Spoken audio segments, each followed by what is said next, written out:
Welcome, welcome, welcome. So last week was the final week of softball regular season.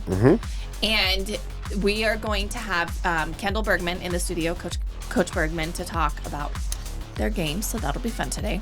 Right. Sounds like they pretty much dominated. Yes. And yeah, I mean, Which it is was good. big. 15-25. Right. Right.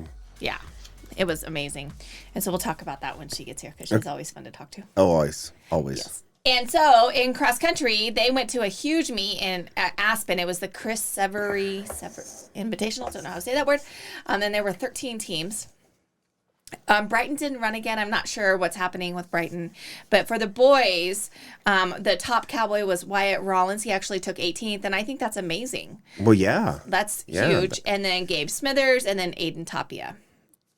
And so then in softball, like I said, we're going to talk to Coach Bergman. In volleyball, Coach Craven said it was a much needed one match weekend. You know, the weekend before it was huge. Right. And so I believe that they have two more. I think they're about the same as us. I think they have 2 more weeks three more weeks of regular season. And then they go into postseason. They ended up traveling to Grand Valley, winning 25-10, 25-14, 25-14. And it was pretty good game. He said that Reese Clatterbaugh has had to step it up in the middle since Nora has been out, and she got 4 kills over the weekend. Top kill, of course, was Emma with 13. She also led in digs. And then Ellie and Gracie Cravens, again, are kind of splitting the duties for setting, and so it was awesome. Right. It sounded like it was a relatively easy. Yes. I think so. And I believe, because I watched the games a little bit, C-Team seemed to do really good. It was a pink out game, and so everybody was wearing pink in support of breast cancer. The JV won both of their sets, so that was nice. Football was an interesting game for the Cowboys. They came out strong, 14-0, and then just... Yeah, I'm not quite sure what to say. Well, first half, I mean, we basically dominated the first half, even though we went in halftime. I mean, to be honest, we were moving the ball. Everything was great. 2 plays. 2 plays Buena Vista had. Yep. It was 2 plays, and those 2 plays makes a huge difference. Yes, I agree. Well, and then I believe we had 2 interceptions and 2 long passes deep where the pass coverage wasn't superb. So right. And they just ran away, and it was a 29-41 loss, which sucks for us. But it's not the end of the world. No. We're gonna come back against Gunnison. We can beat Gunnison. We can beat BV if we play him again. Oh yeah, absolutely. And maybe we'll get another shot at him again this year. Yeah, I hope so, because that 41-29 doesn't describe how the game was. No. It was a much closer game than that. We just said second half we had a couple interceptions that we were moving the ball. Interception killed it. Yep. Yes. So offensively, Connor Blunt had 111 yards rushing, and Clay Crawford had 68. Jace Mobley, this was our biggest throwing game so far. Jace Mobley had 73 yards. Casey Brink for receiving. Casey Brink had 29 and Clay had 22. Scoring, Clay had 2, Connor and Jace each had 1, and then Jake had 6 PAT points. 6 PAT. It said 6, but that doesn't make sense. No, we didn't have it can't be. Well, no, what it is he kicked a field goal. We kicked a field goal. Right. Yeah. Right. Yeah. So three touchdowns. Yeah, that makes sense. And yeah, because we missed 1 kick. Tackles, Elijah's back and strong had 10. Dagan and Connor each had 6. And then Connor and Judd Connor caused a fumble and Judd recovered. Right. So that was pretty cool. But I think one of the biggest things is the boys did keep up their intensity throughout the game. They continued to fight, and they continued to play, and they didn't give up. Right. And the few mistakes that they made, they're easily fixable. Yes. So I wouldn't be surprised if we come and just kind of crush Gunnison. Yeah, I'm not sure. Because now I think they're going to be pissed. I think our team is going to come out really fired up. I know, and I'm not super positive. I don't really know much about Gunnison if they're a throwing team. I know the quarterback from last year is gone, so they have a new QB. But they're just such a big school. They have a lot of people to pull from. Right, exactly. When you have 3 times the amount that we have, when it comes to class, kids in school. It's a lot easier to pull people. It is. So, in Barone Middle School, they're on to basketball already. I cannot believe it. They played football last weekend and are on to basketball already. So, Amy Chin and Brandon Sanders are coaching the 7th graders, and then Sean Van Roen is coaching the 8th graders. And Amy said that this weekend they were able to have A, B, and C teams for both the 7th and 8th graders, and everyone got lots of playing time. The AA team lost for the first time in 5 years. Wow. Yeah, which I'm not sure. So they haven't lost since 3rd grade? Like, I'm like, what? Anyway, and so then 8B won, 8C lost, and then 7th grade was a sweep. They won all of them. Nice. Okay. Yes. You know, it's pretty amazing that even in middle school, I know a lot more kids want to play in middle school, but still to have A, B, and C, dang. Yes. And I believe that, so that'll be nice. It looks like Clark's going to have a lot of backfill into his program, which will be very nice. Because this year, Casey, there's a couple quite good seniors that will be losing. Sorry, thirsty. Okay. So in the Mustangs were at home. They played Basalt, and that was super fun. I got to watch them. The Littles won 42-7, and their coaches are Tori Rikus, Reno Roybal, and someone else whom I didn't recognize. I apologize. Okay. Yes. And then the Bigs lost. It was a 12-14. It was a very close game. They kept going back and forth. And their coaches are John Simpson, Tyrell Turner, and again, somebody else. Sorry. But it's really good. Both of those teams have almost 30 players on the team. And they're able, so they have a defense and they have an offense. And so they play separate defense and offense until about the 4th quarter. And then some of the kids get to play both sides of the ball, especially if they're close games like that, so that they can win. What I found interesting is that when the people who are juniors and seniors now, when they were 5th and 6th grade, they were kicking the ball. So we had kickoffs and we punted and we did all of that. And they're not doing that anymore. No. So I don't know what that's about, but it's okay. Yeah, I don't know. But I just think that's a big part of the game. So, but it's getting phased out everywhere. It is? It just seems like it. Oh. Sorry, I'm not saying like. I was like, really? No. Yes, I know that when the kids that are juniors and seniors now, they especially on kickoff, they'd get a full head of steam on them, and then whoever they hit didn't want to play the rest of the game. So. Right. Yes. All right. Well, anyway, let's get on with Coach Bergman. Sounds great.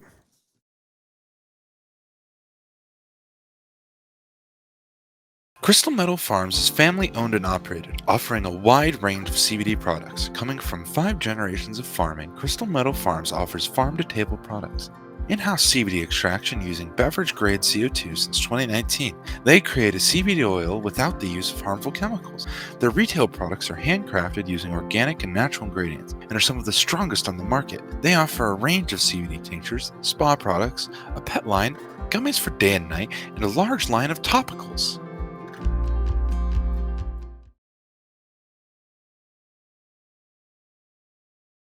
Welcome, Kendall. Thank you so much for coming in today. And so you had a doubleheader, a pretty easy week in terms of you didn't have a lot of games, but you did get a lot of practice in. Not any rain, so you didn't have any rain. Knock on wood, yeah. And you played Cedar Edge, and that went tremendously well. Yes, it was awesome. You know, we had our senior game this past Monday against Aspen. That started off the week, had some great practices to prep for Cedar Edge. And like you said, usually, I remember at least 2 years ago when we went to Cedar Edge, it was raining and freezing. And then we go there and it's like, feels like it was 80 and hot and not a cloud in the sky. I mean, just the most gorgeous day for some softball. It started off very early. We left at 5:30 in the morning to get there for a 10 a.m. game. But she did make it through the whole football game. I did. I stayed the whole time. Yes, I let everybody know, too. I was there. Yeah, and it was great for the girls to get off that long bus ride and just be hungry for those wins. I mean, that really just shows how much our team has come, and they're just hungry, and I love to see that. The warm-ups were great. And we came out, and I want to say we scored 9 runs in the first inning. I love it when we're home and we get, a good, solid defensive inning to start, but man, I love to hit first. I love to hit first, and the girls did too. I think we went all the way through the lineup. Almost everybody in the lineup got a hit.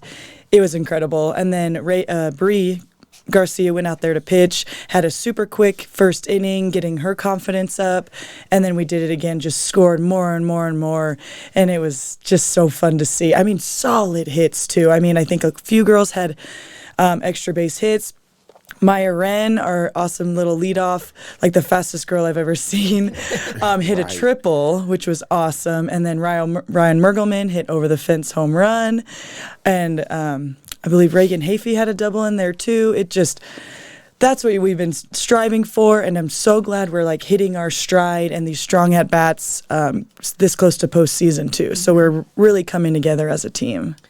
And so postseason, the rankings don't actually come out until this afternoon, right? I believe so. Or were they out last night? Well, it could change, I know, because I've been looking off Max Preps, but I know it involves Chassa now. So I'm trying not to predict it. It'll just come out today. I've noticed a few times differences with Max Preps versus Chassa. Mm-hmm. Is it a composite ranking for softball? I should know that. It's in the handbook. Mm-hmm. It's in the bulletin. And I remember reading that, and then... I believe it is. Okay. I should know that. But wait, the second game, too, was awesome. Oh yeah, second game, sorry. Well, Brie Garcia, she only gave up 1 earned run in the first game, so we won 15-2. Extraordinary effort by everybody. And then the second game started off a little bit slower. They switched pitchers, but then we started to get on her, too. And then next thing we know, we win, I believe it was 20-5. 20-5, yeah. Yep, and so Reagan Hafey pitched a complete game, and just... a solid at-bat, too, for her. I know Emma Bauer got a great hit, RBI single, double, and then Kasten Dambowski with the RBI. I mean, everybody across the board did amazing. And then, I forgot to mention, in the first game, we end the first game with the diving catch from Reagan at second to end it. Like, it almost got through, and she dove and caught it. Oh, nice. And then the second game ended with Kasten Dambowski diving for a ball in left field, catching it, and then throwing the runner out at third to double up. She didn't tag. So we ended the second game with a double play. So very impressive defense. Awesome. I mean, the cleanest games we've had all year defensive-wise, and then just the bats were just crushing it. That's amazing. Mm-hmm. And, okay, so now we can talk about Yes. So in postseason, you don't know your ranking, but you have an idea. Well, Yes, last night when I looked, we were 21. And so then if it's based off Max Preps, then we would go to number 6. Which is Lamar right now. But again, who knows? I mean, I remember guessing last year, and then it was definitely different than I thought. So right. You never know. I mean, we go, and so we start off playing, I believe, number 11. And then if we win that game, then we'll play for the regional championship game, whoever won that first game between 6 and 28. I can't remember all the numbers. But right. So we go in, really striving for that first game. I mean, that's, right. You want to win that first game, make it easier on yourself. Don't put that extra pressure on you for that second game, Mm-hmm. And so that'll be on Friday. A Saturday. Saturday. So all the games are on Saturday, wherever they may be. Mm-hmm. And we'll probably know tomorrow sometime, I'm guessing. Yes. Right. Yep. And so it'll be good. I hope it works out that we go somewhere that we can stop at my old high school again to practice. Because if we do go to Lamar, I mean, we're talking 7 hour. Oh, I don't know. It's out in the middle of nowhere. It's at least 2 hours east of Pueblo. Nice. So, I mean, you're going clear. Right. You might as well just wave to Oklahoma when you. Golly, if it's that far down south, you could go to the Gunnison football game and then head over. There we go. You could actually go back. Yeah, you could go over 50. Go over South Park. Okay, well, I'll pencil that in. Yeah. I mean, let's just add some right, more to why not? It. Yeah. But it's a good way to break up the drive, get a little practice in, and then I think last year. I think we ate at some yummy barbecue after the practice, but then for state we went to Dave & Buster's, which was really fun. So I like to try to plan some fun before we go hard at work for those games. That'll be so it'll be 2 for sure on Saturday, and then we'll see what happens after that. Yes. Well, good luck for sure. Yeah, Thank you. absolutely. Thank you. It'll be a really good week of practice. We'll have we're having a team dinner on Tuesday. Good, like a little team bonding before regionals, have some fun. We're really going to talk about our seniors then, since the senior game got moved around so much Right. and then this crazy lightning thunderstorm was coming at the Aspen game. So we kind of cut it short, and this will be good. Just everybody go appreciate our amazing seniors. Yes. Well, good. And so you'll practice and then have your team dinner? I think we're just gonna do team dinner. So we better come out so strong Wednesday and Thursday for our practices and today. Yes. And no rain in the forecast. Knock on wood. Yes. So nice weather. yes. Well, and one of the things I did notice about your team, your defense has gotten a lot cleaner, and your pitching they're so from good. the beginning of the year until the end of the year. What an improvement! Oh, they're so good. And they've each come so far, because Reagan, she'll be the first to say she's not like a natural pitcher, I guess. Like, she loves defense and loves hitting the most. And so, we've worked her into this pitching role, and she's just taken it on and done an incredible job. And Brie Garcia, I mean, the most mentally strong girl, I think, out there. And she's come so far since her freshman year. So it's truly... I mean, it brings like a tear to my eye, I swear, every time I see her out there. And she refuses to get taken out. Like, she's like, no, coach, I can do this. I can do this. And just, that is exactly who you want to have the ball in their hand. I mean, what a champ. Plus a wicked curveball. Oh, I'm just my gonna gosh. say, I was sitting back behind the fence, watching that curve. It's like, I'm not hitting that. And we talk about it all the time. She's like, Coach, I want to see if you can hit it. I'm like, we'll try, but I don't really want to embarrass myself. So I bet she would get me. Yeah. Well, thank you. If it's on NFHS, we'll definitely post that link.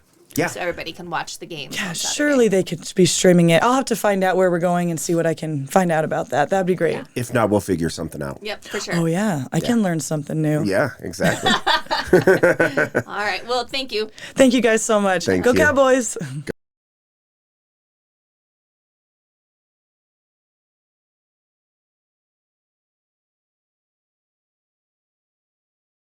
Welcome, Coach Cravens. Thank you for coming in. Thank you, guys. So last week was a little different compared to what you've been used to. Quieter, calmer. It was really nice. We only had one match, and we got some rest, and I even let them have Monday off. So yeah, they've it was nice to just step back a little bit.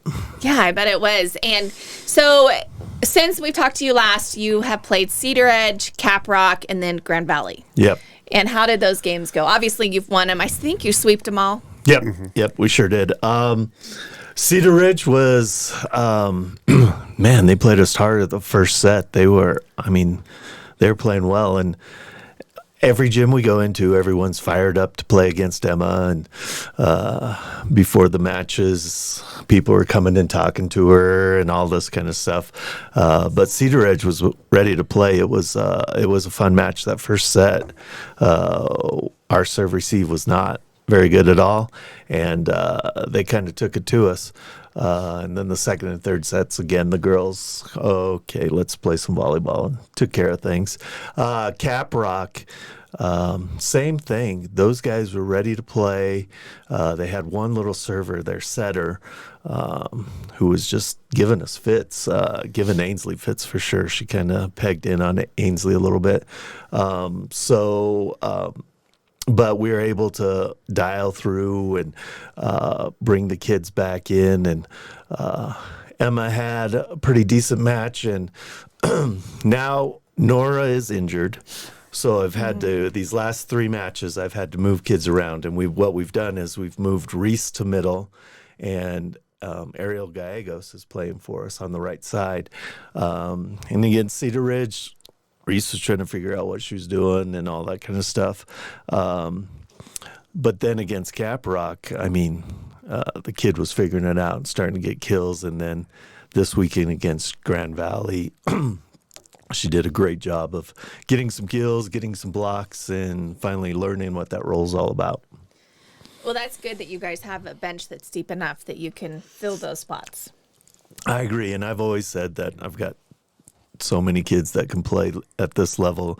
And it's just nice to know. I mean, Reese is just a sophomore, and she's really just trying to figure out what varsity volleyball is all about. And she'll just step in. She just smiled at me and said, "Okay, I'll do that." So it's just great to have that kind of luxury. That's so good. And so looking forward to what's coming down the pipeline, really, this week is another week that's not going to be horrible. Is it West Grand? North Park. North Park. Okay. North Park on Friday. North Park on Friday. And then the next week, I believe it's also just one game. Nope, it's two, West Grand and Olathe here. Okay, West Grand and Olathe. That's right. Yep. And so not a horrible couple weeks. Again, some more rest and be able to hit the court, watch some videos, and see how everything is going across the rest of the state before you go to a very big tournament. Yep, exactly. And I've decided this team's kind of funny because we watch videos, but then they make me mad because they're worried about their hair and what nails they had and all that kind of stuff. So what we've done is we just start watching the pictures you take, the pictures Bobby takes. I just show them the pictures and say, okay, you're out of position here. What are you doing here? How are we covering our hitter? So we really appreciate you guys coming and taking pictures because now I use that to show the kids what we're doing wrong. Glad we can help. Glad we can help. Yeah, it's great, and they hate it. Today we'll probably go watch pictures or look at pictures for a while, and they'll, I hate it because we talk about how we're out of position, and you'll see Emma just standing and watching a lot, and it's a lot of fun. I enjoy it because I can say, okay, this is what I've been saying for the last 2 months, and we're still doing it. They are getting better, though. They are. They're getting Especially really good. pulling off the net for their defense and getting ready. I agree, and we showed a little of that against Cap Rock last Saturday. They had one hitter and a kid that their setter would dump it over the net all the time and into our little hole that we call it the donut hole. And we're doing a much better job of getting a run through that, getting the ball high and being able to hit something off of that. That's good. Yeah, that was... I think that everybody knew that Meeker had a donut hole for a while. Yeah. And we talk about it a lot, and that's how our defense is designed, is to protect the line, and then everyone's coming in. And if we have one person decide not to cover their area, it's pretty obvious. So we're getting it. We're getting it. And that tournament that's coming up, that's exactly why we schedule that tournament. We play Centauri, Buena Vista, and Middle Park in pool play, and that's exactly why we do it, is because we need to go down there, and they need to beat us up a little bit. So we'll see how we do. That'll be good. Yeah. I wish it was a different weekend because Meeker, we have Olathe here. Last year it worked out quite well because we were in Cortez, and so we just drove through and got to swing by for the game. And the boys were down at center. That's what I meant. I meant center, not Cortez. I seem to get those. Cortez would be a long drive to get to Vista. Yes. Well, thank you so much for coming in this morning. Well, thank you. Thank you for having me. It's been fun. It's been a good season, and hopefully we can keep going. Yes. Sounds good. Thank you. All right.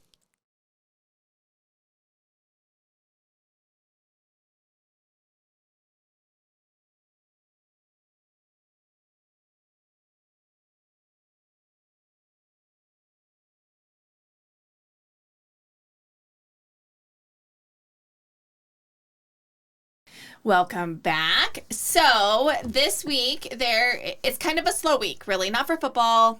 Okay, that's a lie. It's not a slow week. Let me just start all over again. It isn't. We're trying to make it seem slow, and it is compared to a couple of weeks ago. Yeah. Homecoming week especially. Yes. So it's slow compared. Yeah. Right. But Wednesday, cross country actually has a middle of the week meet, and so they go Wednesday to Rifle. And then they're actually off for a whole week before they go to their regionals. Oh, good. Yeah, so volleyball has varsity only in North Park on 10/14. That must be Friday. Yes. Yeah, Friday. I was like, mm-hmm. And then on 10/21, we have a back for volleyball, which is our next home game. Mm-hmm. No, it's not. They play Olathe, but... That's not when we play Olathe. We don't play Olathe till the 28th. Right. We play them on the 28th. Yeah. And then the West Grand, and then they actually have a big Buena Vista tournament that they're headed to on the 29th when we're playing Olathe. Okay. Gotcha. There, we got that figured out. Football is headed to Gunnison. It starts at 7 p.m. If you're going, take all of your warm clothes. It's one of the coldest places in the world. It's going to be cold. Yes. And then for the little guys, for Barone Middle School, they actually are playing Friday. They play Friday Rangeley at home. And then Saturday they go to Sirocco. So I would imagine that they won't maybe be able to have 3 teams for both of those games just because those schools are smaller. Right. But that's awesome that they're actually getting 2 games in a week. So good for them. Then the littles, the Mustangs, the little footballers are in Coleridge on Saturday. I'm unsure of the start times, but, if you're spending the night in Gunnison, you can pop on over to Coleridge and watch some littles play football first. There you go. Yeah, absolutely. Yes. And on the softball, we were talking, if NFHS does not have live stream, we will figure out a way of getting a live stream for the regional game. Right. And that's Saturday, correct? Saturday. Yes, Saturday. 2 games Saturday. Right. And we do, no matter what, 2 games. Right, Because if they lose, they still play a second game. And Kendall thinks that they just need 1 win, wherever that is at. And then that sends them to the state tournament. It very well could be, yeah. Because I don't know how it works on that, but usually 1 game win, they usually take like first and second, basically. Yeah, from the regional into state, but I'm not sure. Yeah, I'm not sure either. And so softball, the rankings will not be out until, yawning again. The rankings will not be out until probably this afternoon. Mm-hmm. They could be out right now, and we just haven't looked at them because what time is it? It's 7:30, and then everything will get posted tomorrow. Sometimes Chassa will put together the bulletin. It's not just an automatic bulletin because they don't want teams from the same league to go to the same regional location. Exactly. And so they create the bracket and then they start adjusting it from there. Mm-hmm. So while it looks like if you go in and you see that we stay at number 21 and you know that we're going to the number 6 spot, that may not happen. Right. So. And right now, and I'm just looking at now, the RPI for softball right now, we are sitting at 21. Mm-hmm. And so it looks like, I'm just trying to go through here, host. It looks like it very well could be Lamar that they're going to. So. Right. But yeah, they don't have it out. Hopefully they'll have it out here this afternoon. Right. So anyway, okay. Yeah. Sorry. So, yes, I think that's it. So, for the athlete of the week, we have decided to go because it was kind of a no-brainer. Yeah. With Ryan Mergelman. She had an over-the-fence home run for the game and some other RBIs, and she was catching, and she also... Anyway, she had a great game. Yeah, she had a really good game. Yes. Yeah. Sorry, Jimmy and Ryan and Crandall. It's early in the morning. Yeah. Anyway, and they're 15-2 and 20-5. Plus, she's just been amazing all year. You know, she's started varsity the whole year, and I believe that she played varsity all of last year. And just is super supportive of the team. Stays positive the entire time, and is a great asset. Absolutely. Yep. So congratulations. Yep, congratulations.